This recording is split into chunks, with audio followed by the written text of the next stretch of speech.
Hello listeners, welcome back to my channel scary talks.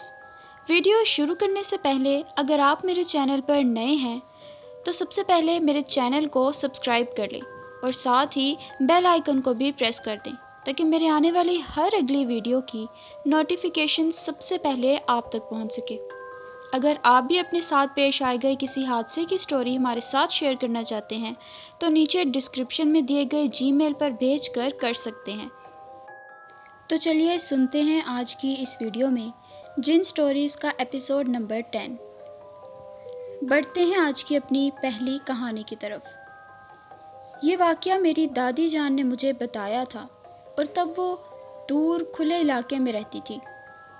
उन वक्तों में मेरी दादी जान ने बताया कि वो और उनकी बहन छत पर बैठे थे, बातों में मसरूफ़ थे तो वक्त का पता ही नहीं चला कि इशा का वक्त कब गुज़र गया। कुछ देर गुजरी तो उन्हें दूर से चीखों की आवाज़ आई। मेरी दादी और उनकी बहन डर गईं कि पता नहीं कौन है जो इस वक्त चीख रहा है। आवाज़ कुछ दूर से आ रही थी। उन्होंने उठकर इधर उधर देखा तो कुछ भी नहीं था और आसपास कहीं कुछ भी नज़र नहीं आ रहा था। वो दोबारा से वहाँ बैठ गई और वहम समझकर दोबारा से बातें करने शुरू हो गई। कुछ ही देर में उन्हें फिर से चीखों की आवाज़ आई तो उन्होंने दोबारा उठकर देखा तो उन्हें एक औरत का अक्स नज़र आया। उन्होंने जैसे ही उस मखलूक की तरफ देखा तो उसकी आंखें दूर से ही दिखाई दे रही थीं। अचानक से उस मखलूक ने भी उन्हें देखा और वो तेज़ी से उनकी तरफ आना शुरू हो गई। दादी और उनकी बहन डर कर नीचे की तरफ भागी और दरवाजे को बंद कर दिया। जब उन्होंने अपने अम्मी अब्बू को बताया तो उन्हें मगरिब के बाद छत पर जाने से मना कर दिया गया। उसके बाद कुछ अरसा तो कुछ भी नहीं हुआ, लेकिन फिर एक दिन दादी जान तार पर से कपड़े उतारने के लिए अकेली छत पर चली गईं। अभी मगरिब का वक्त हुए 15 मिनट ही हुए होंगे। उन्होंने देखा कि एक औरत जिसके लंबे घने बाल थे, उसकी आंखें चमक रही थीं और उसने सफ़ेद कपड़े पहने हुए थे। वो औरत मेरी दादी की तरफ गुस्से से देख रही थी। जैसे ही उनका आपस में आई कांटेक्ट हुआ तो वो चीज़ तेज़ी से दादी की तरफ बढ़ने लगी। वो डरते हुए नीचे की तरफ भाग रही थी कि अचानक तार उनके पाँव में आ गई और वो नीचे ज़मीन पर गिरकर बेहोश हो गई। जब होश आया तो पता चला कि वो घर वालों को बेहोश मिली थी। दादी जान ने सारा वाक़या अपनी अम्मी अब्बू को बताया और उन्होंने एक साहिबे इल्म से रब्ता किया। उन्होंने पानी पर दम करके दादी जान को दिया और उसके बाद से सब कुछ ठीक हो गया था। अब सुनते हैं आज की अगली कहानी को। मुझे सफ़र करने का और मुख्तलिफ़ चीज़ें एक्सप्लोर करने का बहुत शौक़ है। एक रात को मेरा स्टे एक गांव में हुआ। उस रात हल्की हल्की हवा चल रही थी और बेहद खामोशी थी। मैंने उस गांव में रुकना था तो वहाँ के मकामी इंसान से किसी होटल का पता पूछा जहाँ मैं एक रात गुजार सकूं। किसी ने मुझे बताया कि करीब ही एक होटल है। मैंने अपनी गाड़ी पार्क की और होटल की तरफ पैदल ही निकल गया। होटल की तरफ जाते हुए मुझे घबराहट महसूस हुई, जैसे कोई मेरा पीछा कर रहा हो, लेकिन वहाँ मेरे अलावा और कोई भी नहीं था। मैंने उस गांव के बारे में काफ़ी कुछ सुन रखा था, लेकिन उन बातों को मैंने अनसुना ही समझा क्योंकि मैं पहले इन सब बातों पर यकीन नहीं करता था। मेरा इंटरनेट भी काम नहीं कर रहा था और मुझे ऐसा लग रहा था जैसे मैं भटक गया हूँ। अंधेरी रात थी और मैं बिल्कुल अकेला उस जगह पर था जहाँ उस आदमी ने मुझे होटल का बताया था। मुझे कुछ अंदाज़ा नहीं था कि मैं कहाँ हूँ और गुम हो जाने का डर मुझे मज़ीद परेशान कर रहा था। मैं ऐसी हालत में था कि ना मेरे आगे जाने का दिल था और खौफ की वजह से ना ही मैं पीछे की तरफ वापस जा सकता था। खैर, मैंने सीधा चलना शुरू किया जैसा उस आदमी ने मुझे बताया था। चलते चलते मैंने दूर एक शख्स को खड़े देखा जिसका चेहरा तो साफ नज़र नहीं आ रहा था, लेकिन उसका लिबास इस तरह से था जैसे वो उसी गांव का कोई मकामी इंसान हो। मैं उसके पास गया तो देखा कि वो एक बूढ़ा आदमी था जिसका चेहरा बहुत खौफनाक था।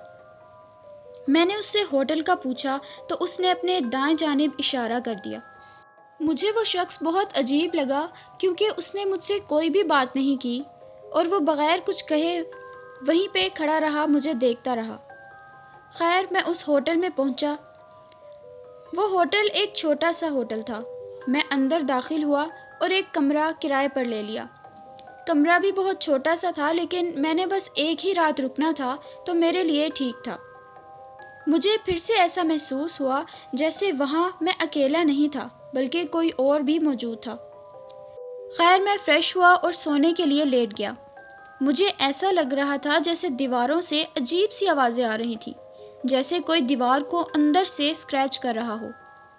مجھے باقاعدہ کسی کے چلنے کی بھی آوازیں آ رہی تھیں کیونکہ فرش لکڑی کا بنا ہوا تھا۔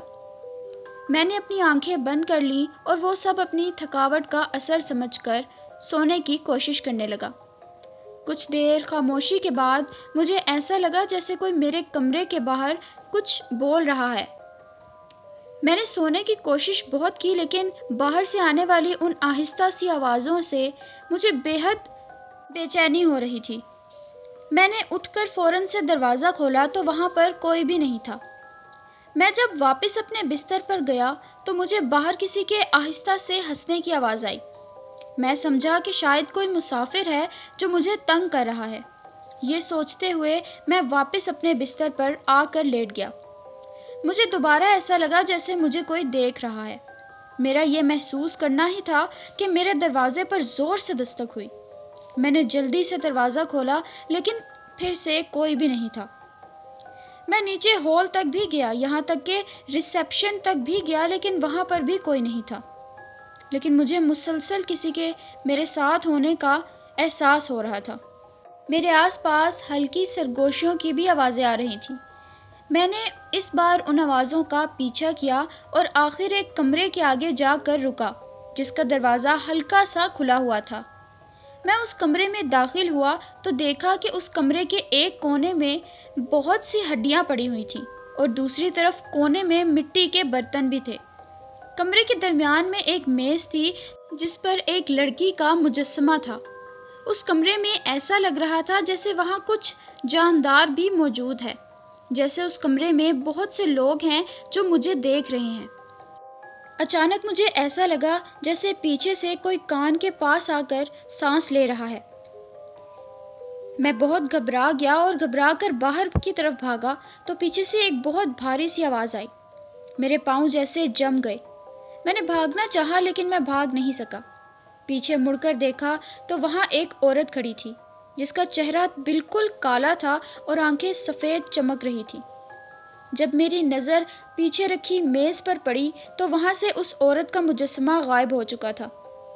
بس میرا یہ دیکھنا باقی تھا کہ میری طبیعت بہت عجیب سی ہونے لگی اور میں وہیں بے ہوش ہو کر گر گیا۔ صبح جب میری آنکھ کھلی تو میں اپنے کمرے میں ہی تھا لیکن میرا جسم جیسے تھکا ہوا تھا۔ میرے کمرے کا دروازہ بھی اندر سے بند تھا لیکن میرے سر پر چھوٹی سی چوٹ بھی تھی۔